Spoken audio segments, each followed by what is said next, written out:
তাহলে কি করতে কও? চুপ থাকতে কই। কেমনে চুপ থাকুম? শিলা একটা দালালের খপ্পরে পড়ে ইন্ডিয়া পাচার হইতে গেছিল গা। এরকম একটা জিনিস জানার পর আমরা চুপ থাকতে পারি? এটা উচিত না। উচিত না না? তাহলে তোমাগর বোন যখন ভাইকে গেছিল আরেক ছেলের লগে, ওই ছেলের নিয়ে তোমরা থানা পুলিশ করো নাই কেন? হ্যাঁ, তখন এটা খুব উচিত ছিল। কিন্তু জামাই, আমি তো শুনছি অন্য কথা। তুমি যে হুন্ডির কাজ করো, তোমার এই হুন্ডির ব্যবসাটা নাকি তোমার বউ পছন্দ করে না। এইটা ঠিক না। আপনারে আমি একটা কথা বলি, এই যে আমি হুন্ডির ব্যবসাটা করি, এটা কি খারাপ কিছু? এটা তো জনসেবা। এই যে আমাদের দেশের গরিব অশিক্ষিত মানুষগুলো বিদেশে যায় গতর খাটে, কত কষ্ট করে, তাদের টাকা পয়সা দেশে আসে, কিন্তু আসতে পারে না সহজভাবে, কারণ তাদের ব্যাংক অ্যাকাউন্ট নাই, তাদের মা বাবারও ব্যাংক অ্যাকাউন্ট নাই। তাদের টাকা পয়সা কীভাবে আসবে? হুন্ডির মাধ্যমে আসবে। হুন্ডির মাধ্যমে সহজে একেবারে নগদ করকরা টাকা তাদের হাতে চলে আসে। আমি সেই ব্যবস্থার একটু সহযোগিতা করি আর কি। আচ্ছা আপনি কোন, এটা কি জনসেবা না? কিন্তু এটা তো দেশের ক্ষতি। দেশের ক্ষতি হয় এইরকম কাজ, জনসেবা হয় কেমনে? রোস্তম ভাই, আমিও এক সময় দেশ নিয়ে খুব ভাবতাম, কিন্তু যখন দেখলাম টাকা পয়সা না থাকলে আপন মানুষ পর হয়ে যায়, তখন দেশের চিন্তা ছাড়ান দিছি। নেওয়ার নাই, এখন আর কিছু ভাবি না। শুনেন রোস্তম ভাই, আসমার দোকান তো বন্ধ, চলেন আপনার বাজারে নিয়ে যাই, ওখানে ভালো মন্দ কিছু খামো নি। আচ্ছা চলো।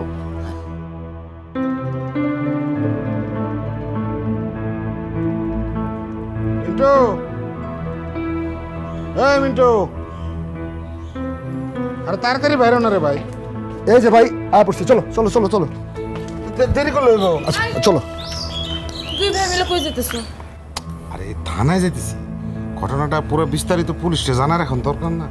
না তো কোনো দরকার নেই। আমরা কি ঠিক করছি? থানায় যেতে হইব কেন?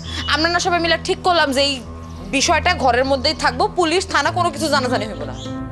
ভাবি, শিলা পাচারকারীর খপ্পরে পড়ছিল। এই শিলার মতো এই গ্রুপ আরও অনেক মেয়েরে বিদেশে চাকরি দিব কইয়া পাচার করে। এটা আমাদের দায়িত্ব পুলিশে জানানো। আর আমার দায়িত্ব আমার বোনের ভবিষ্যৎ দেখা। আমার বোনের বিয়া হয় না, এখন যদি ও থানা পুলিশে যাতায়াত করে মানুষজন কি বলবো? ওরে কেউ বিয়া করবো? বিয়ার জন্য এরকম একটা অন্যায় ভুলে যাবো আমরা? আজকে যদি ওরে আসলে ইন্ডিয়া পাচার করে দিত তাহলে কি হইতো? একটু ভাইবা দেখো। এত কিছু ভাবতে পারবো না, কিন্তু এইটা ভুলে যাবো এটা আমি জানি। এরকম ভালো থাকার জন্য অনেক কিছুই ভুলে যেতে হয়। তাহলে কি করতে কও? চুপ থাকতে কই। কেমনে চুপ থাকুম?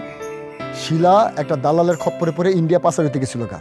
এরকম একটা জিনিস জানার পর আমরা চুপ থাকতে পারি? এটা উচিত না। উচিত না না? তাহলে তোমাগর বোন যখন ভাইকে গেছিল আরেক ছেলের লগে, ওই ছেলের নিয়ে তোমরা থানা পুলিশ করো নাই কেন? হ্যাঁ, তখন এটা খুব উচিত ছিল। যত উচিত অনুচিত সবকিছু আসে আমার বোনের বেলায় কেন? আস্তে আস্তে, এত চিল্লাচিল্লির তো কিছু দেখি নাই। আচ্ছা ঠিক আছে, যাবো না থানায়, হয়েছে?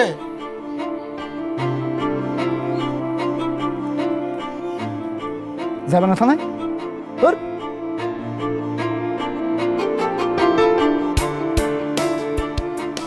কি যন্ত্রণার মধ্যে পড়লাম। থানায় যাওয়াটা কি বিরাট বড় অন্যায় কোনো কাম? আমি তো বুঝলাম না কিছু।